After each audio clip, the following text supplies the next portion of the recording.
I thought that I would challenge myself and possibly you today by doing something I don't normally do, standing on a stage without PowerPoint. That might come as a relief to some of you. There's no power, and where's the point? So anyway, I have two titles, both of which leave people disappointed. The first one is, of course, Speaker of the Year 2009. Not only do I feel very last year, it's a bit like talking about the funniest joke in the world. If you Google the funniest joke in the world, you'll find that the result isn't very funny at all. And jokes, like speakers, is a very subjective experience. The personality of somebody else and their thoughts and their way of speaking is an acquired taste in some matters. So I've noticed that Speaker of the Year is bound to create a room where people sit and think, you know what, I saw a psychoanalyst speak last week, it was much better.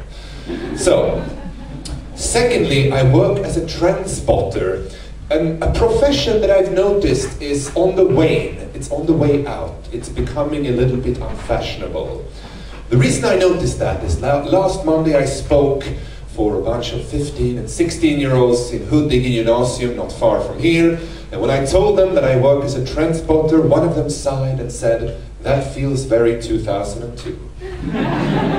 So, with those two things as a disclaimer, ignore my titles. I'd like to talk to you today about TED's slogan, ideas worth sharing, ideas worth spreading. And I'd like to start that conversation by introducing you to Lars. When I say the word Lars, each and every one of you will have an image of the last Lars you met or the Lars that you grew up with in school. But I met a certain Lars. You can keep your image of a Lars in your head. And this Lars that I met, he liked football. Big fan of football. He played football, but not at a professional level. He liked playing pickup games with his friends in his spare time. And that's what he used to do all the time. That was his big hobby. While, as a profession, he was selling medical supplies. This was in Stockholm in the early 1980s. And in the autumn of 1984, Lars got a new job as a CEO of a small medical supplies company in Gothenburg. For those of you who've ever moved away from your friends, you know that it can be quite a lonely experience, because here's Lars, who loves pickup games of football with his friends, having to move to Gothenburg, where all of a sudden he's on his own. No football games, only work for this medical supply firm. Now the medical supply firm where Lars worked was interesting. What they did was they sold colostomy bags. And if you know anything about colostomy, you know that it's highly stigmatized and can even be quite an embarrassing affliction for those who've had this surgery, wherein you remove part of the colon and part of your colon is replaced by a plastic bag on your stomach. For a long time that wasn't even a plastic disposable bag, it was a metal box which you had to rinse out every day. So it's indeed quite a serious, stigmatized disease for those who suffer from it. So he was selling these plastic bags, disposables, and an important part of the plastic bag is to keep it in place, lest it fall out when you're speaking on a stage like this or you're in a restaurant. So for a long time, to keep this bag in place, what you had was a whitish goo, like blue tack, but white. And you'd have a big gob of that underneath the bag to keep it in place. But that thing could not breathe, which meant that the skin underneath was horribly affected, right? I mean, it was infected, it got irritated, you got a rash. So not only do you have this disease, which is embarrassing, stigmatizing, and a nuisance and horrible, you have to constantly endure rashes and pussy wounds, and so on. So,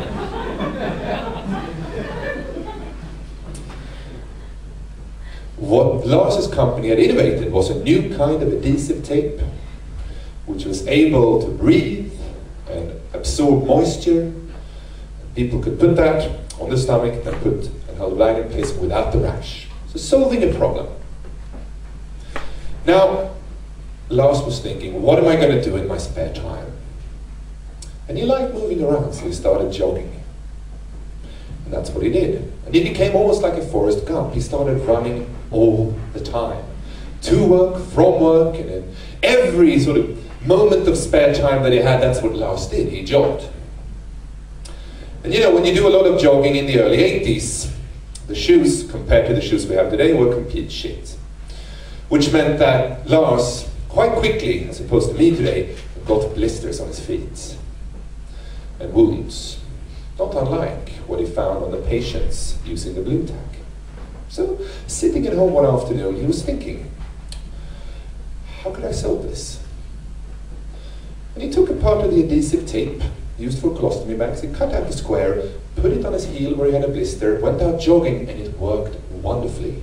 He could jog despite the blisters. He put it around his feet, and he was able to jog without getting any new blisters.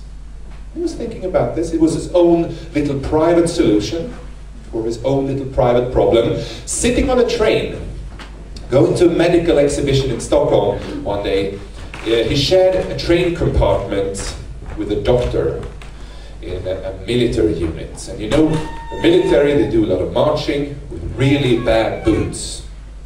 Blisters on your feet is a big problem for the army. So he said to this doctor, what if we tried my solution with the soldiers? And the doctor said, great idea.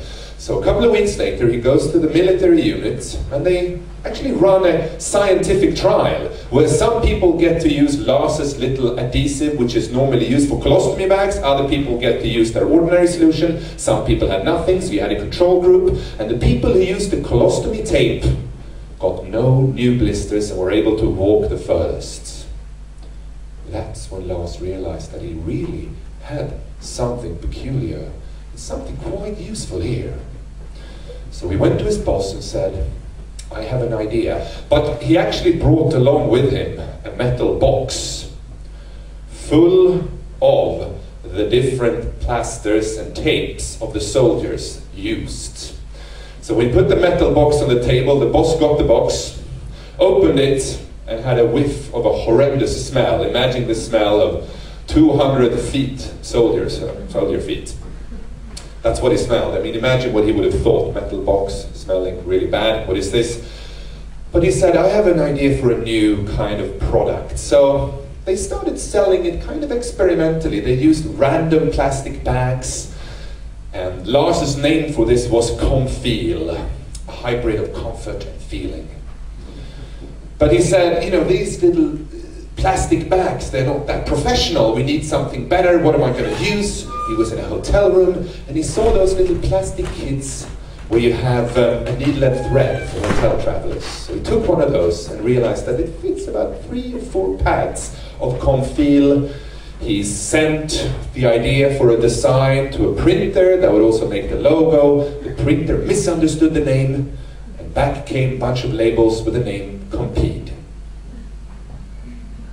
The rest, as you will know, is history. Compede is today a multi-billion-dollar industry. It is one of the world's most famous brands within healthcare. When I spoke to Lars, who made no money from this whatsoever, he invented it for another company, but he has since gone on to invent and actually made quite a substantial bit of money. But he says, I don't care about that. What I really enjoy is when I come with my family to the West Indies, or to India, or to Japan, and we go into the pharmacy, and there's Compede. The result of my loneliness jogging, and me tinkering at the table with colostomy adhesive tape. That is a true rush. That is a key. So, the reason I bring this up with you is that this idea of a groundbreaking innovation, groundbreaking idea, coming almost random, like an accident, is in stark contrast to what a lot of companies are doing today with innovation processes, trying to solve specific needs. This was just a random idea, and it's not the only example, right? We all know that Viagra was the result of a failed heart medicine. We know that penicillin is the result of a forgotten Petri dish. Nylon, Teflon, and so on. History is full of these kinds of accidental inventions who have gone on to revolutionize the world or some corner of it. One of my favorite examples comes from the world of pop music. The introduction of a well-known song came very close to not existing at all. I'll play you this, you will all have heard it, but just to remind you, this is what it sounds like. Here we go.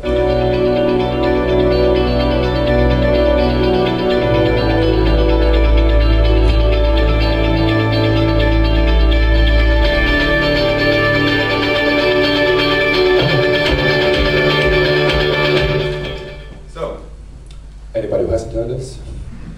Right, we all have. It's a timeless song. Now, this song is actually the result of two different songs that U2 felt could not fit together. You have the introduction with the organ and the guitar riff, and then you have another song coming in, two different rhythms, and the only reason we feel that they somehow fit together is that we've heard this song a lot of times. But they felt in the studio, this doesn't work. It sounds really bad. It sounds like we've forced two bits of music together. Brian Eno, one of the producers, came this close to erasing it so they could start over and find another idea. Larry Mullen, the drummer of U2, stopped them and said, no, let's keep it. It's a completely accidental mishap of something that is actually incompatible, which we now call timeless. So, why does this fascinate me? This idea of accidents, randomness. Well, I'll talk about nature to show why it's so offensive to me and to other people. Once upon a time, the idea of nature was that there was a creator. There was a master plan. A divine entity had a clear blueprint for what was to be done. And either on day one, or as darkness hits the light, he or she started the creation process. So there was a kind of master plan and roadmap about nature. Then along came Wallace, Darwin, and other people, and they had a very dangerous idea, because they said, you know what? There is no maker.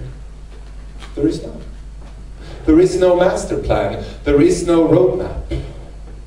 That is the dangerous idea, if you will, of Darwin. In a time when everybody says there is a master plan, there is a blueprint, there is a maker, he says, you don't know, no. That's just randomness. A random combination of genes, some of which succeed, some of which won't. Succeed in the sense that they survive for more than a generation. And this is quite an offensive idea still, right? I mean, think of the human brain. The human brain likes order, which is why we move from having grunts into inventing a kind of language with a shared understanding between people, which is why we take random paths in the forest and we make them formal, and we name them, and call them roads or streets. We like meaning, and I think nothing is scarier, especially to, shall we call everybody in this room more or less middle class? Middle class people are frightened to death of the concept of meaninglessness, which is why we seek out jobs that feel somehow meaningful to us. We like to think of ourselves as somewhat good parents, because that provides a sense of meaning in a world, providing more offspring, and it didn't used to be like that. The death of a child was something, well, probably a bit sad, but quite normal. Today, people who have lost an infant will claim that the meaning of life for them have disappeared. It is fully understandable. So we want to see meaning, we want to see order, and we like to see patterns. I mean, the brain, if it is one thing, it is a pattern-seeking organ. Michael Shermer, the founder of Skeptic magazine, he talks about the, shall we call it a disease of patternicity, wherein people see meaningful patterns in meaningless noise. This is an example of why conspiracy theories are so successful, right? People try to actually find some kind of pattern in that. It can't just be a meaningless assassination by a random goofy guy. What if it is? It can't just be 19 guys flying planes in. Well, what if it is? So patternicity. But there is another side of patternicity which is actually rather good. Because patternicity has another name. Creativity. And to quote Steve Jobs, creativity is merely connecting things. Right? Connecting. Think of Lars connecting his hobby with his job, his blisters with the adhesive tape used in another area.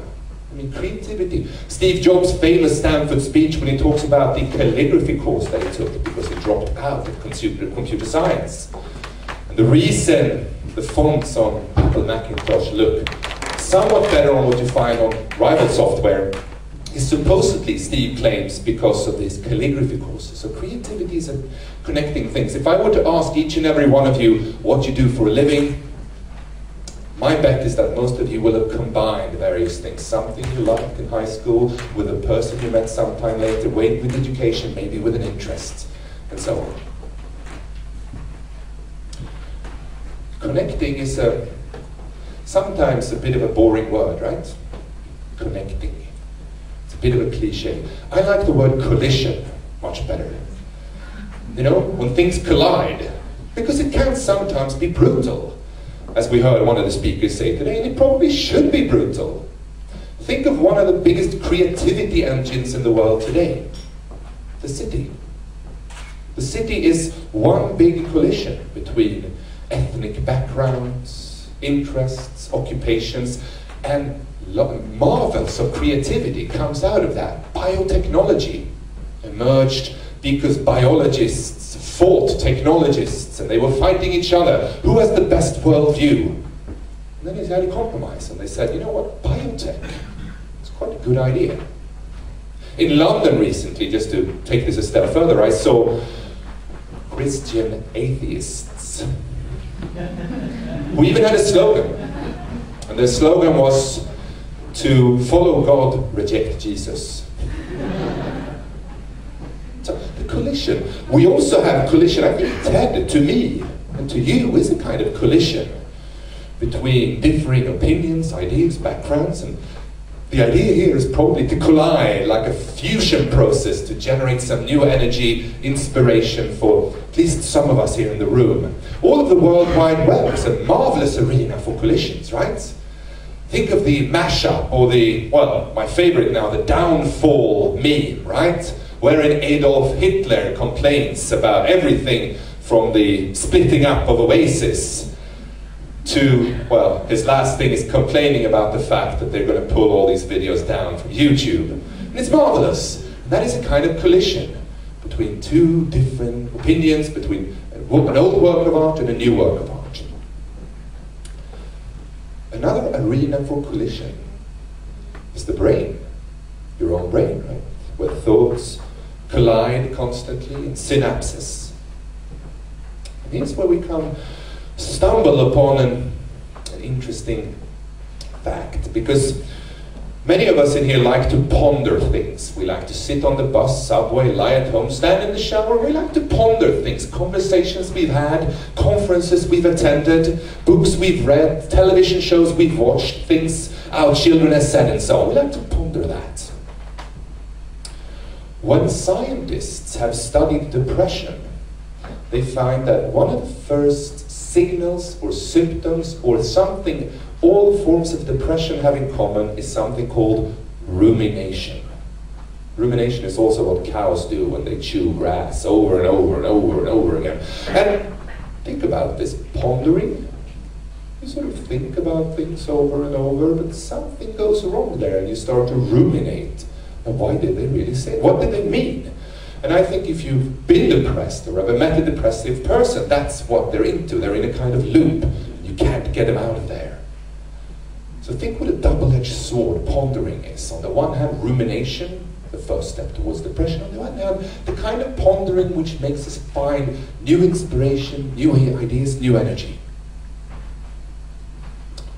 So, my thought here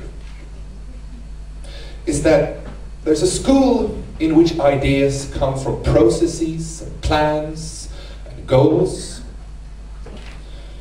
And then the school that I've tried to talk about now, where ideas is the result of accidents, of collisions, and of a kind of pain, right?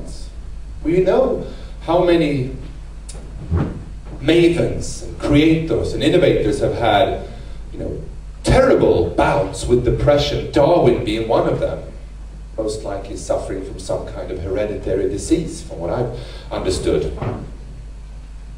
And this to me is a whole different side of invention, because it's not the pretty side, right? It's not the one that you can read a book about or give a person a budget for. It's a whole different side. How do you plan for collisions? How do you plan for accidents? Why plan for pain?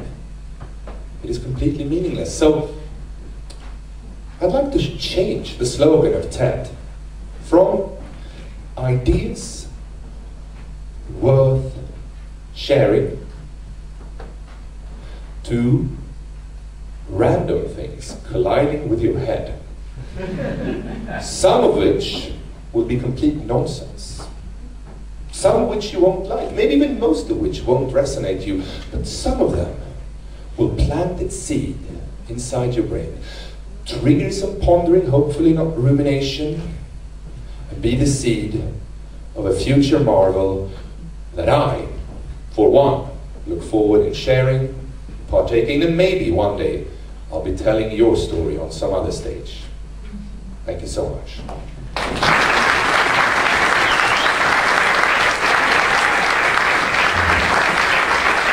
Thank you.